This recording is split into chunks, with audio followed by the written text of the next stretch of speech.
नमस्कार दोस्तों, मैं हूं अभिजीत और आप सभी का स्वागत है मेरे YouTube चैनल जॉबेटिक नॉलेज पे। दोस्तों, आज की इस वीडियो में बात करने वाले हैं इंडियन पोस्टल डिपार्टमेंट में आई लेटेस्ट रिक्रूटमेंट को लेकर के, जो कि आपका इंडियन पोस्ट की ओर से जारी किया गया है स्किल्ड आर्टिस्टियन को लेकर के। तो दोस्तों, अगर आप चैनल पे नए हैं तो चैनल को सब्सक्राइब कीजिएगा और बेल आइकन को ऑन कर लीजिएगा ताकि आपको इसी प्रकार का लेटेस्ट गवर्नमेंट जॉब की जानकारी सबसे पहले पहुंच सके। दोस्तों, ये जो वैकेंसी जारी किया गया है वो इंडियन पोस्ट की ओर से जारी किया गया है, जिसमें बताया जा रहा है कि अगर आप 10th पास आउट हैं तो आप इसके लिए एलिजिबल हैं, यानी कि आप काफी मिनिमम एजुकेशन पे आपका जो है इसमें आपका जॉब लगने वाली है। और जहां पे बताया जा रहा है कि इसकी अप्लाइंग चार्जेस वगैरह कोई किसी तरह का कुछ लग नहीं रहा है, ना ही आपका कोई एग्जामिनेशन लिया जाएगा। ये सिर्फ और सिर्फ आपका कॉम्पिटिटिव ट्रेड टेस्ट एक लिया जाएगा आर्टिशियन की ओर से, और उसके बाद फिर आपका इसमें जॉब कंफर्म मानी जाएगी। ये सारी प्रोसेस जो है आपको ऑफलाइन तरीके से करना है। वैसे मैं चलता हूँ इनके पीडीएफ पे और वहां पे आपको समझाता हूँ, और आपको एप्लीकेशन का फॉर्मेट भी आपको वहां पर दिखाऊंगा, उसी को आपको फिलअप करके और बाकी डिटेल्स को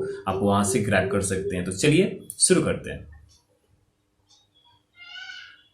दोस्तों, जब आप इनके ऑफिशियल वेबसाइट पे आएंगे तो आपके सामने कुछ इस तरह का इंटरफेस खुलेगा, जहां पे आप देख रहे होंगे कि ministry of communication department of post India की ओर से जारी किया गया ये नोटिस है, जहां पे बताया जा रहा है कि आपको स्किल आर्टिशियन के लिए किया गया है जो general central service group C non gazetted और नॉन मिनिस्ट्रियल की ओर से ये किया गया हुआ है, जिसमें बताया जा रहा है कि आपको mechanic, motor vehicles electrician, welder, tyreman, tinsmith, painter, blacksmith, total जो है आपका नंबर ऑफ वैकेंसीज वो 10 रहने वाला है। और आपका जो है सारी प्रोसेस जो किस तरीके से होगा वो मैं आपको समझाऊं।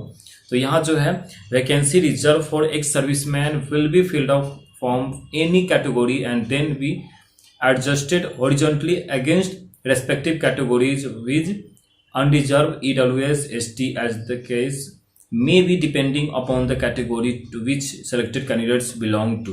यानी कि अगर आप एक सर्विसमैन से हैं तो आपके लिए एक प्लस पॉइंट है कि आपको यहाँ पे जो है आपको एक स्पेशल कैटेगरी में देगा, जहाँ पर आपकी सिलेक्शन होने की प्रोबेबिलिटी जो है वो काफ़ी ज़्यादा है। तो इसीलिए उसका एक वेटेज दिया जा रहा है। अगर मैं जब आप स्क्रॉल करके जब मैं नीचे आऊँगा तो आप देखोगे यहाँ पे कि यहाँ जो है उन्होंने दे रखा है कि सबसे पहले जो है एप्लीकेशन के रिगार्डिंग कि आपको क्या करना होगा।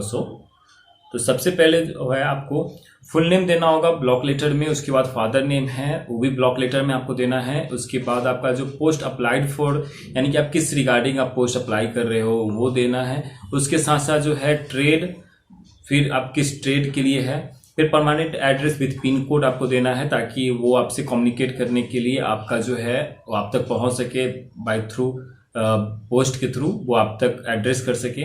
उसके बाद जो है आपको email ID, valid email ID और मोबाइल नंबर दोनों चीज़ें देनी है क्योंकि आपसे कांटेक्ट कर सके। और फिर जब आपका रजिस्ट्रेशन होगा, जब सारी प्रोसेस वगैरह होगी तो आपको मैसेज के थ्रू भी वो आपको कांटेक्ट कर सके।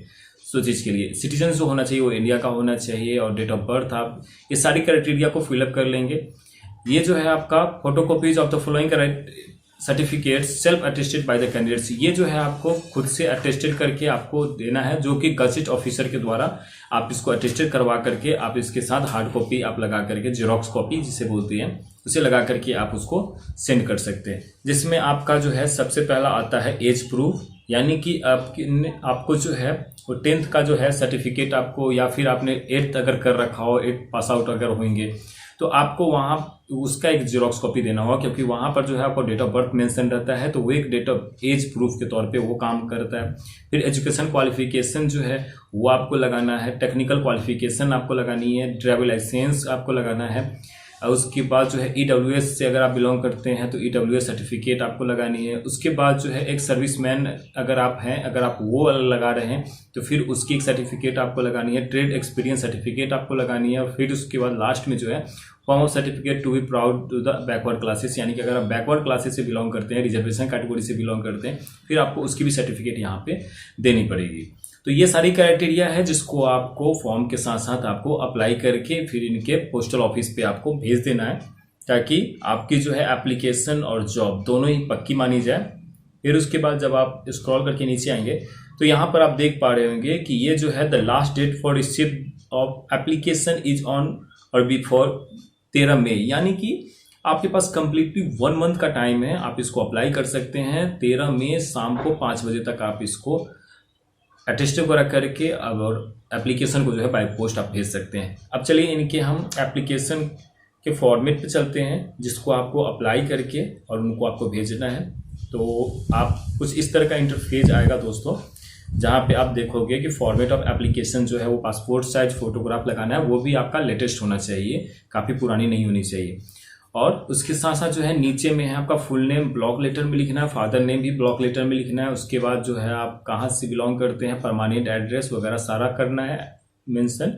फिर आपका जो है email ID, phone number, citizens, date of birth, age age on 1/7/2023 के अकॉर्डिंग आपका डेट ऑफ बर्थ एज क्या होगी वो वहाँ पर मेंशन करनी है। रिजर्वेशन कैटेगरी से अगर आप बिलोंग करते हैं तो आपको वहाँ पर मेंशन करना होगा। फिर उसके बाद जो है एजुकेशन क्वालिफिकेशन आपका आएगा, फिर टेक्निकल क्वालिफिकेशन आपकी आएगी, फिर ट्रेड एक्सपीरियंस पीरियड, आपने कितने टाइम के लिए आपने ट्रेड एक्सपीरियंस की हुई है उसकी जानकारी देनी है। और लास्ट में जो है एनी अदर रिलेवेंट इन्फॉर्मेशन अगर आपको देनी है, क्योंकि वो कहते हैं कि अगर जॉब पक्की करनी है तो कुछ एक्स्ट्रा करिकुलम अगर आपके पास है तो वो ज़्यादा इन्फ्लुएंस हो जाती है जॉब के रिगार्डिंग, वो पक्की हो जाती है नौकरी। तो इसके लिए आपको वहाँ पर थोड़ा सा अगर आप देते करते हैं तो आपके लिए ज़्यादा वैलिड पॉइंट बन जाता है। तो दोस्तों कुछ इस तरीके से सारी चीज़ को फिलअप करना है। बाद बाकी अगर आपको इतना के बावजूद भी अगर समझ नहीं आई हो तो कमेंट करके आप हमसे हेल्प ले सकते हैं, मैं आपको हेल्प कर सकता हूँ।